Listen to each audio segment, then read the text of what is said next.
Principles of inheritance and variation.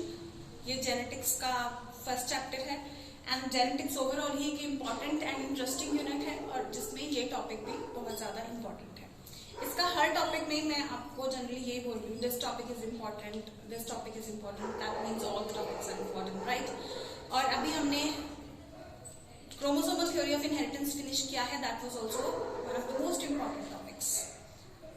Fine, उसमें chromosomal theory of inheritance किया, experimental verification किया और लिंकेज एंड रिकॉम्बिनेशन उसके बाद हमने डिस्कस किया। एक नया फिनोमेना डिस्कस किया जो कि बहुत कॉमन है, लिंकेज एंड रिकॉम्बिनेशन, जो हमें वेरिएशंस के बारे में पता चला। आज तक हम कह रहे थे कि वेरिएशंस यहाँ पे होती है, लेकिन कब वेरिएशंस नोटिस हुई, किस तरीके से ट्रेस हुई, वो सब कुछ भी हमें इसमें पता चला। तो नॉलेज हमारी एक्सपैंड हो गई, वो क्यूरियोसिटी ऑफ नॉलेज जो हमेशा एक क्वेश्चन मार्क रह जाता है वो क्लियर होता है इस टॉपिक से। फाइन, तो एक क्यूरियोसिटी थी जो साइंटिस्ट में पहले जेनेटिसिस में स्पेशली बनी हुई थी। काफी सारे हम लोग को ये पता चल गया था कि फीचर्स जो एक्सप्रेस होते हैं वो हमारे क्रोमोसोम्स की वजह से एक्सप्रेस होते हैं। फाइन, लेकिन एक पर्टिकुलर फीचर जो कि पूरे का पूरा डेवलपमेंट डिटरमिन करता है, that is whenever a child is born, he becomes either a male or a female. Whenever a child is born, he is either a male child or a female child. तो ये बिल्कुल gender difference जो है ये किस वजह से होता है? This was a question mark in front of all the geneticists, and it was a challenge for them to find out this. Until Henking did a good observation. पिछले कुछ लेक्चर्स में हमें पता चला कि जो 20th सेंचुरी थी उसमें माइक्रोस्कोप्स एडवांस हुए और एडवांस माइक्रोस्कोप की वजह से सेल डिवीजन को नोटिस करना बहुत ही ज्यादा आसान हो गया था। सेल डिवीजन को नोटिस किया गया तो ही रीडिस्कवरी हमने देखी कि काफी चीजों की हुई और अच्छे से एक्सपेरिमेंटल प्रूफ्स भी मिले। सिमिलरली जैसे सेल डिवीजन को नोटिस किया गया अंडर द माइक्रोस्कोप और बहुत अच्छी सी ऑब्जर्वेशन की गई जैसे हमने पिछले कुछ लेक्चर्स में देखा। सिमिलरली स्पर्मेटोजेनेसिस यानी कि फॉर्मेशन ऑफ स्पर्म्स का जो प्रोसीजर है उसे भी अंडर द माइक्रोस्कोप ऑब्जर्व किया गया। That was observed bye Henking. और मैं जिस क्वेश्चन मार्क की बात कर रही हूं, जैसे कि हमने बात की the child will be born either as male child or as the female child. So the question mark in front of them we can write it into two words like sex determination. Fine. So sex determination was a challenge in front of everyone. So this is our today's topic. Today we are going to discuss sex determination. Henking की ऐसी एक discovery जब उन्होंने spermatogenesis को study कर रहे थे under the microscope.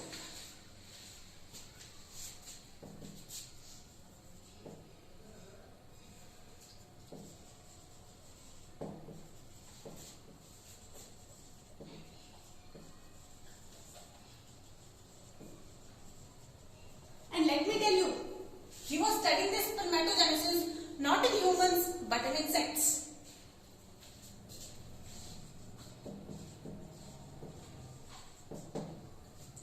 So while studying spermatogenesis in insects, what he noticed was there was a particular type of structure that was present in half of the sperms and was absent in the other half.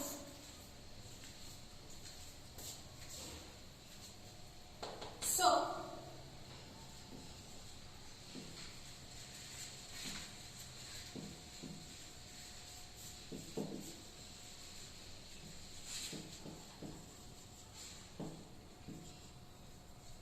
he noticed a particular type of structure that was present in half of the sperms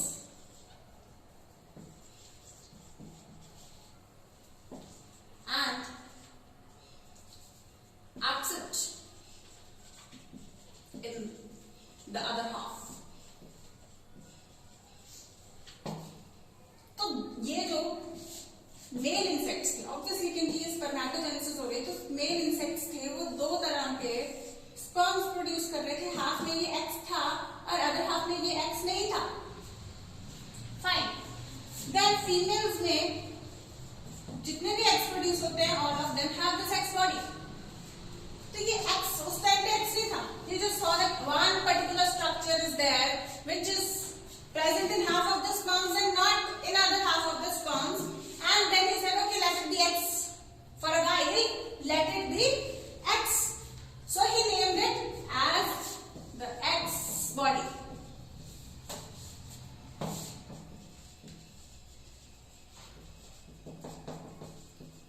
He named it X body. Fine. Later on, while studying, he observed and he came to know that this X body was nothing but a type of chromosome. So this was then, जिसको let it be X करके X नाम दिया गया था, उसको हम आज के डेट में भी X क्रोमोसोम के नाम से ही जानते हैं।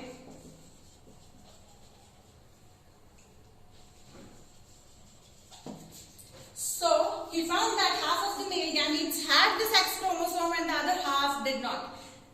Mind if you're talking about insects here, not about humans, fine. And we know that the females have all eggs with the X chromosome. What he found that when, okay, let's just write here female gamete, okay? Just write here female gamete. We know that it is having X, right?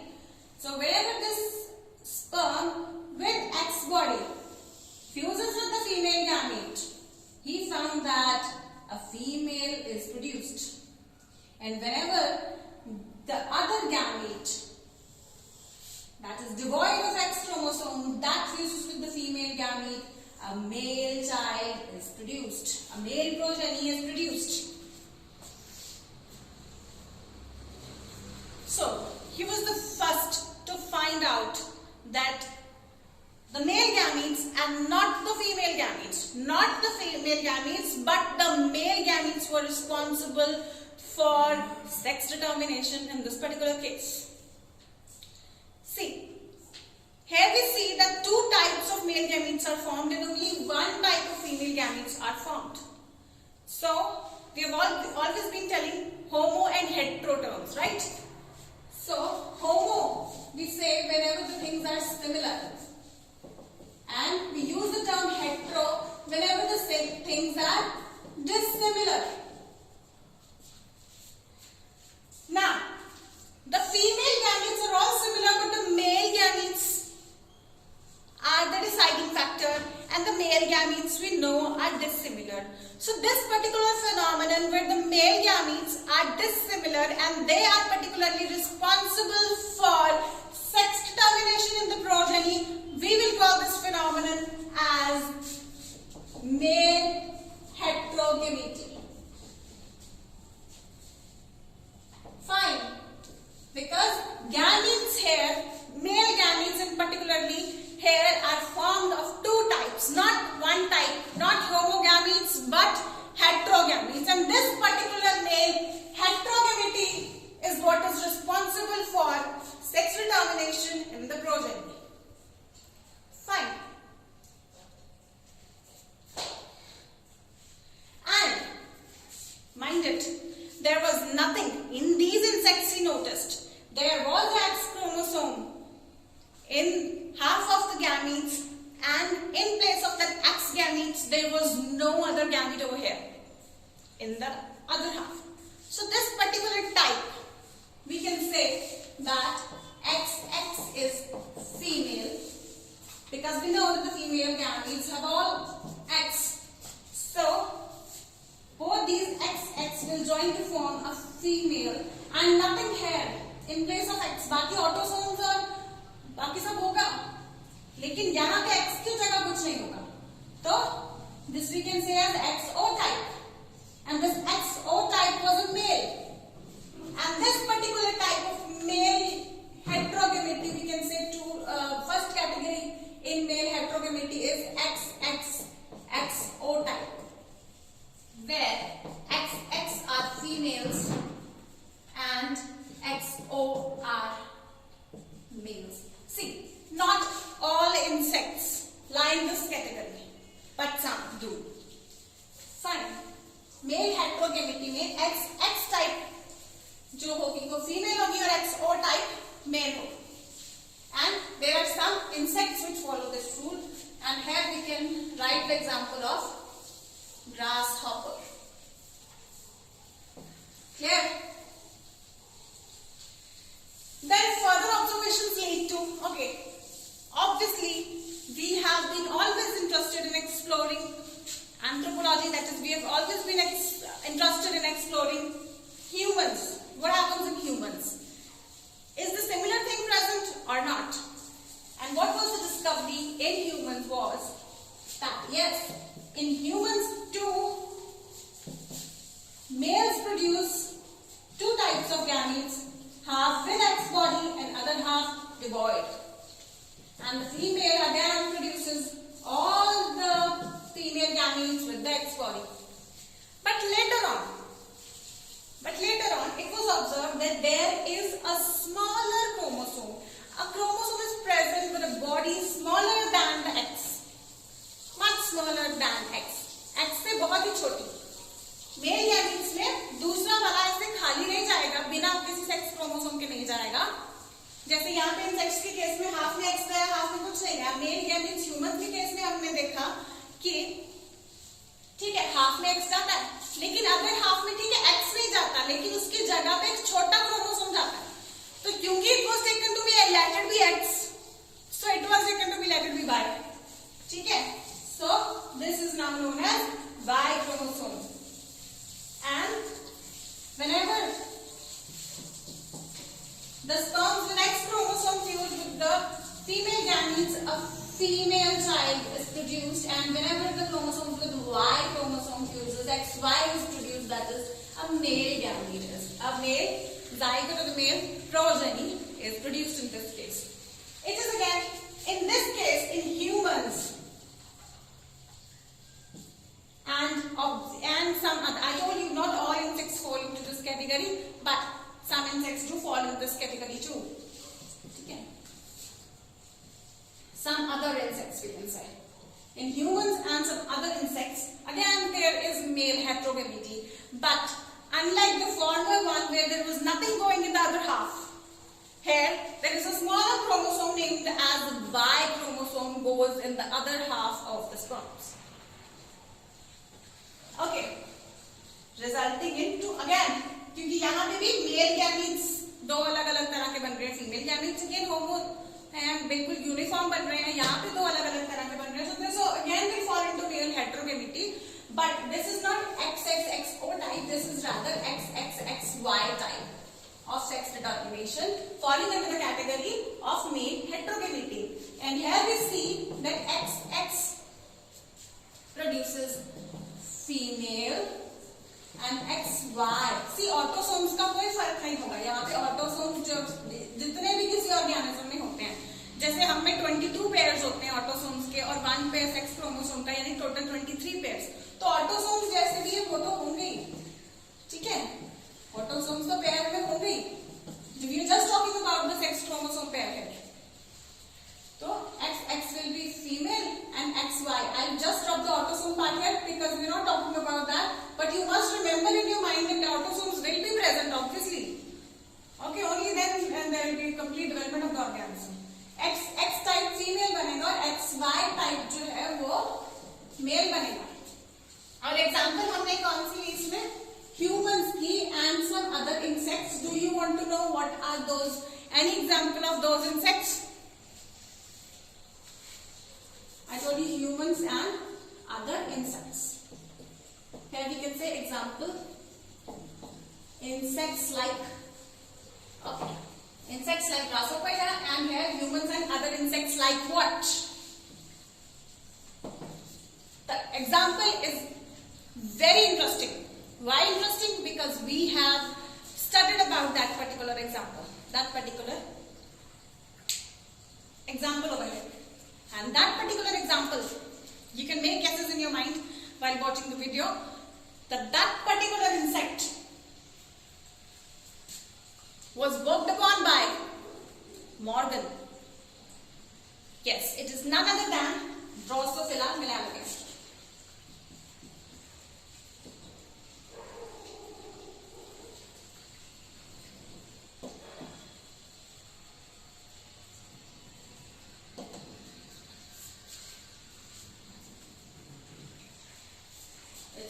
Drosophila melanogaster. Drosophila melanogaster, or what we call as the fruit fly. This also exhibits the XX and XY type of sex determination under the category male heterogamity. ठीक है, मैं quickly revise कराती हूँ आपको ये चीज, फिर हम आगे चलते हैं. It's not yet over here. Hanging discovered a particular type of structure in half of the sperms while noticing spermatogenesis in insects. That particular structure he named as X body. Let it be X करके. After that he came to know that that particular X body is not anything else, is not any other structure but a chromosome, so it was named as X chromosome. He noticed that the sperms with X chromosome, when they fused with the female gamete, they produce a female. Later on we came to know that all the female gametes have this X chromosome. So the sex chromosome pair comes out to be XX in case of the females, and while nothing as a sex chromosome goes in the male, so it is XO type in the male. So it is male heterogamity over here. Example, insects like grasshopper. Grasshopper is the example given inside our NCERTs. And while some insects showed this type of sex determination, XXXO type, the other insects like Drosophila melanogaster, the one which has helped us a lot in genetics, and the best example we can take is of humans, that as the organisms which exhibit XXXY type of sex determination under the category male heterogamity. I repeat, male heterogamity because males produce करते हैं दो अलग-अलग तरह के gametes, ठीक है? So, but in our case, in humans case, male gametes, half of the male gametes do have X chromosome, but the other half are not devoid of, like कुछ भी नहीं है, ऐसे नहीं है, उनमें भी एक particular type का chromosome होता है, which is very small and that has been named as the Y chromosome. So X वाला chromosome females में सब में X होता है, ठीक है? तो ये X वाला female gamete जब X वाले male gamete से fuse करता है तो female progeny produce होता है, और जब Y वाला male gamete X वाले female gamete से fuse करता है तो XY type हो जाता है, autosomes plus XY, this produces the male child. Fine.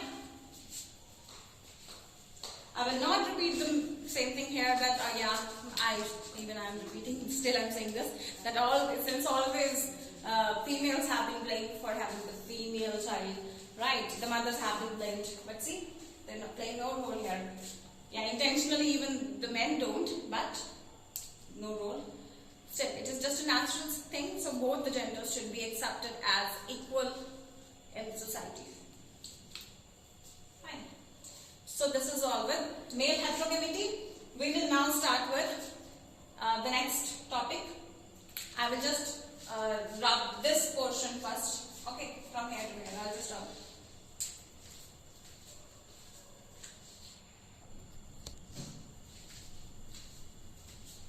Okay, what else is left? What else is left? What comes next is female heterogamity. Interesting, right? Can it happen? Yes, it does happen. It happens in certain birds. Many birds. Not all. Many birds. Like fowl and all, right? Now, what happens is, since we use the term X and Y, we used it for male heterogamity. Male heterogamity में हम ये X और Y use कर रहे हैं, तो हम female heterogamity में ये X, Y ये सब terms use नहीं करेंगे, ठीक है? Female heterogamity का हम एक ही केस डिस्कस करने जा रहे हैं, that is in birds. इसमें क्या होता है? इसमें हम जैसे कह रहे हैं female heterogamity, तो इसमें हम लोग X और Y नहीं लेते, इसमें हम Z और W ले लेते हैं, ठीक है? उससे डिफरेंट करने के लिए इसको. तो इस केस में हम क्या कहते हैं? ZW and ZZ टाइप, ठीक है? And Z Z type. तो क्योंकि हम कह चुके हैं फीमेल हेटेरोगेमिटी, तो जो फीमेल होगी वो क्या होगी ZW, और जो मेल होंगे वो क्या होंगे Z टाइप। ठीक है, तो इस केस में क्या होगा, males will produce one kind of sperms all with Z and females will produce two kinds of gametes eggs. Eggs दो तरह के होंगे, आधे एक पर्टिकुलर टाइप ऑफ क्रोमोसोम जिसको Z नाम दे दिया, आधे अलग टाइप ऑफ क्रोमोसोम जिसको W नाम दे दिया। और यहाँ पे एक Z एंड Z फ्यूज, इसको नाम ही दिए हुए ना, ये तो Z और Z फ्यूज करते हैं, तो इस केस में मेल बनता है होमोगैमीट, जहाँ पे होमो होते हैं, दोनों एक जैसे होते हैं। अगर W वाला इसके साथ फ्यूज करेगा तो ये फीमेल प्रोड्यूस होता है। So this is a very interesting topic. कुछ ऐसे ऑर्गेनिजम्स प्रेजेंट हैं जिनमें मेल गैमीट्स अलग अलग तरह के नहीं प्रोड्यूस होते, सभी मेल गैमीट्स में एक जैसे स्ट्रक्चर्स जाते हैं, और फीमेल गैमीट्स में पर्टिकुलरली दो तरह के स्ट्रक्चर्स जाते हैं। क्योंकि हम यहाँ पे XY टाइप कंसिडर कर चुके थे मेल हेटेरोगेमिटी के केस में, तो फीमेल हेटेरोगेमिटी के केस में यहाँ पे आप ध्यान देंगे कि फीमेल्स दो तरह के गैमीट्स प्रोड्यूस कर रही हैं। So this topic is female heterogamety. Females दो तरह के गैमीट्स प्रोड्यूस कर रही हैं, Z और W। क्योंकि इससे अलग करने के लिए हमने इसको XY नाम दे दिया, इससे अलग करने के लिए हमने इसको ZW नाम दे दिया। ठीक है, तो यहाँ पे Z मेल्स हो जाएंगे और ZW फीमेल्स हो जाएंगे। Anything else is possible? Haplodiploidy type of sex determination. Yes. इस केस में होगा क्या कि ऑर्गेनिज्म हैप्लॉइड है या डिप्लॉइड है।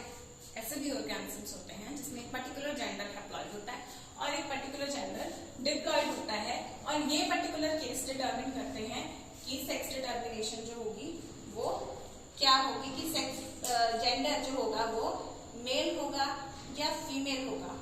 ठीक है, तो इस केस को हम थर्ड कैटेगरी को हम कह सकते हैं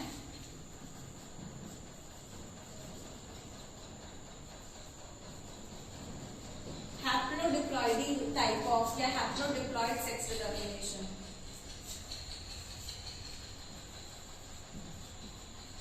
How is this possible? This happens in bees.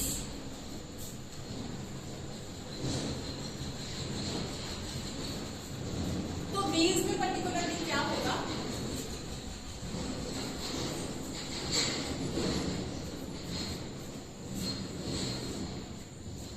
बीज में नॉर्मली जो होती हैं, इस केस में फीमेल्स जो होती हैं, आपको पता होगा कि बीज में जो क्वीन बी होती है वो अकेली रिप्रोड्यूस करती है फीमेल्स में से, बाकी फीमेल बीज जो होती हैं वो वर्कर बीज बनती हैं, और मेल्स जो होते हैं, बाकी जो ड्रोन्स होते हैं वो मेल्स होते हैं। ठीक है, तीन कैटेगरीज में हम इसको बांटते हैं नॉर्मली। क्वीन सिर्फ एक होती है, वर्कर बीज ये दोनों फीमेल्स होती हैं। फर्क सिर्फ ये होता है कि जब भी फीमेल जायगोट होता है उसमें से जिसको एक रॉयल जेली होती है वो मिलती है तो वो क्वीन बन जाती है, बाकी सारी वर्कर बन जाती है, और मेल्स जो होते हैं उनको हम यहाँ पे ड्रोन्स कहते हैं। ठीक है, और इस केस में इंटरेस्टिंग बात क्या है कि जो फीमेल्स हैं वो डिप्लॉयड होती हैं और मेल्स होते हैं हैप्लॉयड होते हैं। ठीक है, तो 32 क्रोमोसोम्स होते हैं इन टोटल फीमेल्स के अंदर। क्या होंगे, टोटल नंबर ऑफ क्रोमोसोम्स की हम बात कर रहे हैं, 32 होंगे। ठीक है, तो जब इसको गैमीट्स प्रोड्यूस करने होंगे तो ये ऑब्वियसली मियोसिस करेंगे, और गैमीट प्रोड्यूस करेगी तो मियोसिस करने के बाद हाफ हो जाएंगे। वेराज मेल्स में जो होते हैं गैमीट्स वो 16 ही होते हैं, हैप्लॉइड होते हैं। Here in this case the females are diploid and the males are haploid. I will tell you what happens here. और जब गैमीट्स प्रोड्यूस होते हैं, नोट दिस थिंग डाउन, जब गैमेट्स प्रोड्यूस होते हैं तो यहाँ पे माइटोसिस से प्रोड्यूस होते हैं, तो सेम नंबर ऑफ क्रोमोसोम्स यानी कि 16 के 16 ही जानते हैं मेल गैमेट्स में। ठीक है, these gametes, these are female type, these are male gametes। ठीक है,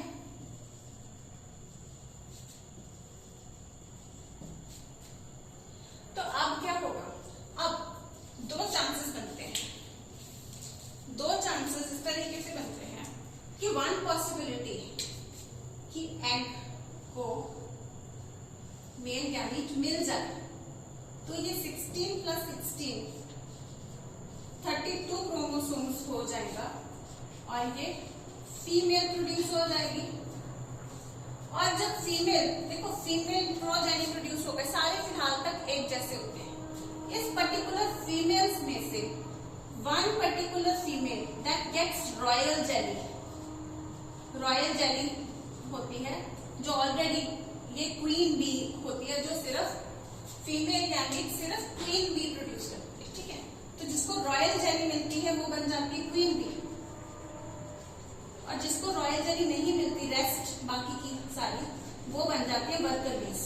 और वर्कर बीज जो होती हैं ये रिप्रोड्यूस नहीं करती है, ये सिर्फ क्वीन बी होगी जो आगे रिप्रोडक्शन करेगी। ठीक है, वर्कर बीज इसकी सेवा में लग जाती है, बस इसके लिए जो ये नेक्टर वगैरह सब कुछ लेके आना, इसके लिए फूड अरेंज करना, तो वो क्वीन बी के लिए करती है वर्कर बीज। ठीक है, तो यहाँ पे दो तरह की हो गई, क्वीन बी और वर्कर बीज। तो ये सारी की सारी क्या है, फीमेल्स हैं, और क्या है, डिप्लॉयड है, क्योंकि यहाँ पे एक गैमीट मेल, एक फीमेल गैमीट और एक मेल गैमीट मिल गया है। दूसरी पॉसिबिलिटी क्या है, मेल्स को हम यहाँ पे ड्रोन्स कहते हैं बच्चे। ठीक है, तो दूसरी पॉसिबिलिटी क्या है कि ये जो फीमेल गैमीट है इसको मेल गैमीट ना मिले। तो मेल गैमीट अगर इसको नहीं मिलेगा तो ये क्या बन जाएगा, ये इसी से, अगर इसको मेल गैमीट नहीं मिलेगा, इसी में माइटोसिस होके ही पूरी बॉडी बन जाएगी। इस प्रोसीजर को हम कहेंगे पार्थिनोजेनेसिस, पार्थिनोजेनेसिस बोलते हैं इसको, जहां पे विदाउट फ्यूजन ऑफ यानी कि progeny is formed by mitosis. Mitosis मतलब वो डिवीजन जहां पे क्रोमोसोम हाफ नहीं हुए हैं। प्रोजेनी इज फॉर्म्ड बाय, ये +1 का टॉपिक था, अगर नहीं समझ आता अभी तक इतना ही कर लो। Progeny is formed by mitosis. Mitosis वो डिवीजन है जहां पे क्रोमोसोम हाफ नहीं हुए, जैसे यहाँ पे 16 के 16 ही रह रहे हैं, मियोसिस में हाफ हो जाते हैं, 32 के 16 हो जाते हैं। ठीक है, सो पार्थिनोजेनेसिस में progeny is formed by mitosis only, या अगर माइटोसिस नहीं लिखना चाह रहे, अगर नहीं समझ आ रहा तो मत लिखना, अदरवाइज उनको समझ आ रहा है वो लिख लेना। Progeny is formed without fertilisation by male gametes. तो इस प्रोसीजर को हम कहते हैं पार्थिनोजेनेसिस। तो पूरा प्रोजेनी यहाँ पे बन जाता है मेल, और इसको हम कहते हैं ड्रोन्स। मेल्स को इस केस में ड्रोन्स बोलते हैं। ठीक है, तो इस केस में ploidy determines whether the progeny will be male or it will be female. If it is diploid, it is a female. If it is haploid, it is a male. Haploid में सिर्फ female gamete से बन रहा है, देखो haploid mail बन रहा है लेकिन सिर्फ फीमेल गैमीट से बन रहा है, without male, without the involvement of male gamete. Whereas female में दोनों इन्वॉल्व होते हैं।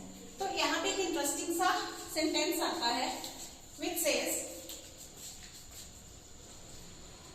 in this case males don't have fathers. Males don't have fathers. तो यहाँ पे आप देखोगे जो मेल बन रहा है वो बिना फादर के बन रहा है, अकेली मदर से बन रहा है। So males don't have fathers. Thus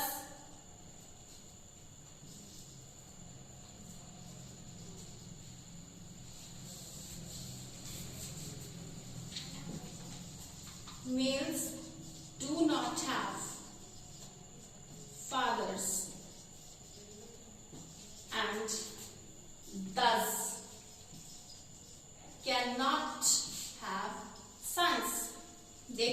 है ना, फादर नहीं होता उसका, तो ऑब्वियसली यानी कि वो किसी का सन नहीं होता, किसी मेल का सन नहीं होता, है ना।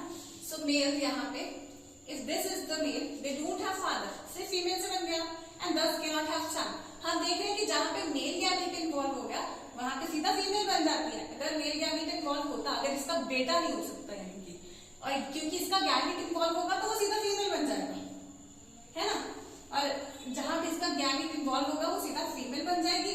अगर इसका मेल गैमीट नहीं मिलता, only then males are formed. So males do not have any fathers and thus cannot have sons, but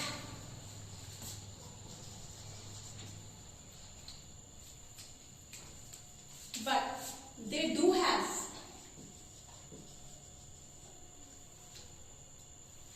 grandfathers, but they do have grandfathers. grandfathers कैसे? जैसे ये पर्टिकुलर मेल है, ये इसकी मदर कौन है? ये इसकी मदर है। मदर क्या है? फीमेल है। और फीमेल को पैदा करने के लिए तो मेल चाहिए, तो इसको भी यानी कि एक फीमेल और एक मेल गैमीट आया होगा तो ही ये फीमेल बनी होगी। तो ये मेल गैमीट जहां से आया था, क्योंकि हमें पता है कि females are formed by combination of male and female gametes, तो इसका तो फादर था ना, तो इसको तो फादर मदर दोनों थे, तो ये वाला जो फादर इसका फादर था, तो that will be his grandfather, इसकी मदर का father will be his grandfather. So they can have grandfathers and thus can have grandsons.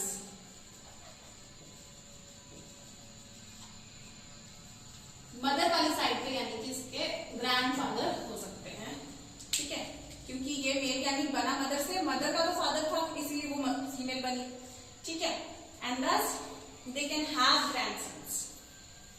यहाँ पे अगर हम देखें कि ये वाली फीमेल आगे अगर इन्वॉल्व होगी तो she can have sons, female can have sons, तो इसका जो सन होगा ये मेल उसका ग्रैंडफादर होगा, है ना। जो males can have grandfathers and grandsons, but they do not have sons and they don't have fathers. ठीक है, very interesting topic this is. So this is haplodiploidy type of sex determination. Clear?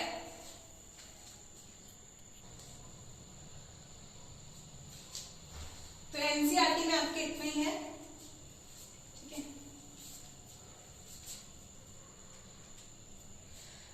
एक और चीज होता है, एक और type of sex determination होता है, that is temperature is the deciding factor. Yes, temperature is the deciding factor. Incubation temperature, कि जो भी जाइगोट है, incubation temperature. Incubation क्या होता है? जैसे कि incubation, how should I explain incubation? जैसे कुछ ऑर्गेनिजम्स एग ले करते हैं, तो उस एग को कितना टेम्परेचर मिलेगा? जैसे आपने देखा होगा कि बर्ड्स एग के ऊपर बैठ जाती हैं, उसके बाद एग हैच करता है, इंटरनल डेवलपमेंट होती है उसकी, है ना, उसके बाद डेवलपमेंट होती है उस ऑर्गेनिज्म की उस टेम्परेचर से, जो कि उसकी मदर उसके ऊपर बैठ के उसको हीट कर रही है। तो वो हीटिंग पीरियड जो दे रही है उसको, हीट दे रही है उसको, और उसकी डेवलपमेंट होती है, इस चीज को इंक्यूबेशन बोलते हैं, ठीक है। लेकिन बर्ड्स के केस में तो हमने देखा कि क्या हो रहा है, this was ZW and Z type था। बर्ड्स में हम कह सकते हैं, बर्ड्स में पर्टिकुलर टाइप, फाउल में कह सकते हैं, ठीक है। एक और चीज यहाँ पे नोटिस कर लो, वैसे आपकी बुक में तो यही वाला है, लेकिन बुक में ये वाला है, तो यहाँ पे इसके एग्जाम्पल लिख लेते हैं हम, bird, fowl and some fishes and some fishes, ठीक है। तो इनमें ये होता है, while there is another type as Z type, वो ऐसे जैसे यहाँ पे था ना XO, तो वैसे ये भी होता है, और इसमें होता है मॉथ। ये तो सिंपल आप समझ ही जाओगे कि जिसमें कोई भी क्रोमोसोम नहीं गया, यानी कि मेल्स यहाँ पे प्रोड्यूस करते हैं half gametes with Z and half gametes without Z, right. और उनमें कोई अलग टाइप का नहीं होता, जैसे इनमें W टाइप होता है, जैसे हमने XO टाइप किया है वैसे। बस इसमें ये है कि फीमेल हेट्रोगेमिटी, फीमेल्स प्रोड्यूस करती हैं दो तरह के, फीमेल्स प्रोड्यूस करती हैं दो तरह के, ZW टाइप में या ZO टाइप में, और यहाँ पे XO टाइप में या XY टाइप में मेल गैमीट्स, मेल जो होते हैं वो प्रोड्यूस करते हैं। ये आपकी एनसीईआरटी में नहीं है, इसकी एग्जांपल मॉथ है, और आपकी इसकी एग्जांपल में सिर्फ बर्ड्स हैं, फाउल की डायग्राम बनी हुई है, फाउल की बर्ड होती है टाइप तरह से, और some fishes are also example of this. ठीक है, अब इंक्यूबेशन टेम्परेचर, यानी कि एग कितनी कहां पे कितने टेम्परेचर पे इंक्यूबेट हो रहा है, this can also determine the gender of the progeny, this can also determine the gender of the progeny, and it happens in certain organisms like crocodiles. Where should I write it? I will just rub this portion, this much portion I will rub. I hope you have understood. I'll just repeat it once if you want. Female heterogeneity similar to male heterogeneity. Females दो तरह की, बस mail हेटेरोगेमिटी में mails दो तरह के gametes produce करते हैं, फीमेल हेटेरोगेमिटी में ये Z और W टाइप, और अगर हम ZO टाइप की बात करें तो W की जगह यहाँ पे कुछ नहीं होगा, जस्ट लाइक दिस फीमेल बन जाएंगे and this will be male, so this will be ZO ZZ type.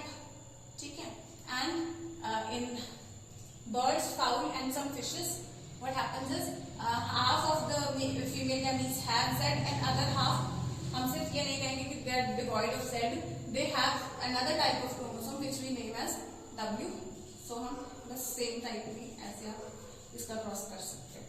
ठीक है, तो एग्जांपल्स हैं बेसिकली जिन पे फोकस करना है। Then haplodiploid type of sex determination में हम देखते हैं जो डिप्लॉइड होती है वो फीमेल्स होती है, जो हैप्लॉइड होती है वो मेल्स होते हैं। मेल्स बनते हैं with the help of parthenogenesis और फीमेल्स बनते हैं फ्यूजन से, फर्टिलाइजेशन से, जाइगोट डिप्लॉइड होता है।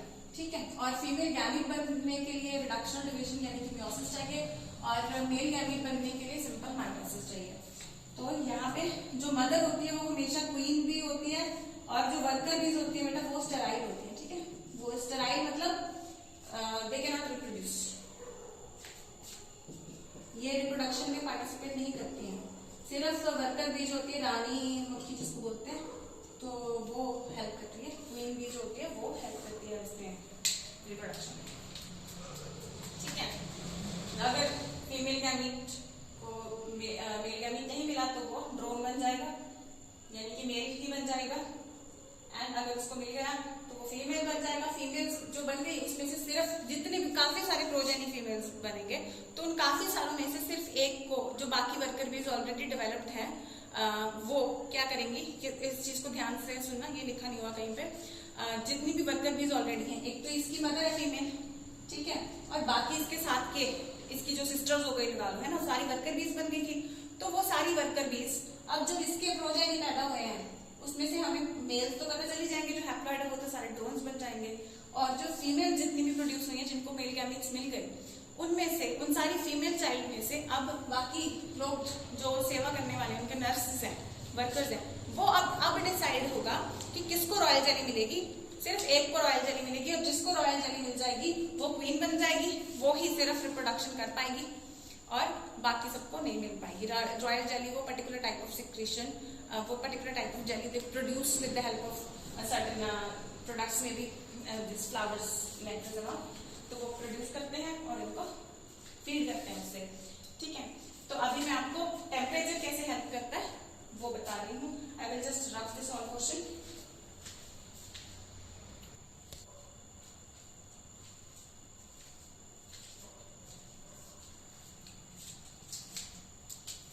टेम्परेचर की एग्जांपल में आ जाते हैं क्रोकोडाइल्स, मेनली रेप्टाइल्स में आ जाएंगे, लिजर्ड्स आ जाएंगे, ठीक है, और टर्टल्स आ जाते हैं इसके एग्जांपल में। टेम्परेचर और क्या डिफरेंस रहता है, अगर हम सबसे पहले क्रोकोडाइल्स की बात करें या लिजर्ड्स की बात करें, तो इस केस में पर्टिकुलरली क्या होगा, क्रोकोडाइल्स लिजर्ड्स में, रेप्टाइल्स के केस में, यानी कि इनके केस में क्रोकोडाइल्स के केस में क्या होगा, अगर इसको इंक्यूबेशन टेम्परेचर, हाई इंक्यूबेशन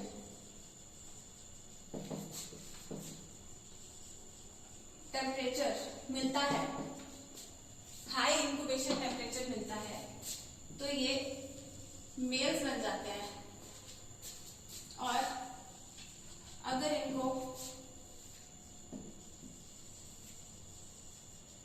लो इंक्यूबेशन टेम्परेचर मिलता है, टेम्परेचर लो मिलेगा, देन आइडियल, देन ये फीमेल बॉडी में डेवलप हो जाता है, ठीक है। और अदर केस ऑफ टर्टल्स, इनमें क्या होता है, इनमें उल्टा होता है, जिनको लो इंक्यूबेशन टेम्परेचर मिलता है वो मेल्स बन जाते हैं,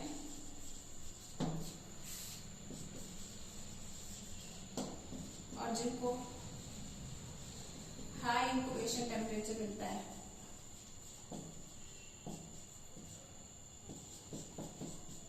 वो फीमेल्स बन जाते हैं।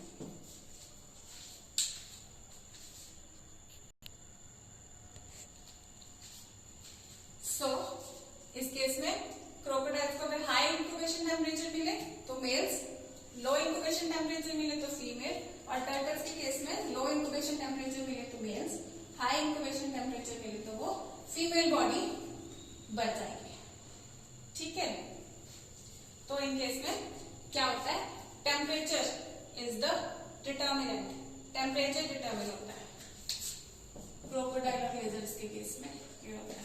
Okay, so this is all the type of sex determination, ठीक है। इसमें बस क्रोकोडाइल्स और लेजर्स के केस में आप कह सकते हो हाई टेम्परेचर पे मेल्स बनते हैं एंड लो टेम्परेचर पे फीमेल्स बनते हैं, और टर्टल्स के केस में हाई टेम्परेचर पे फीमेल एंड लो टेम्परेचर पे मेल्स।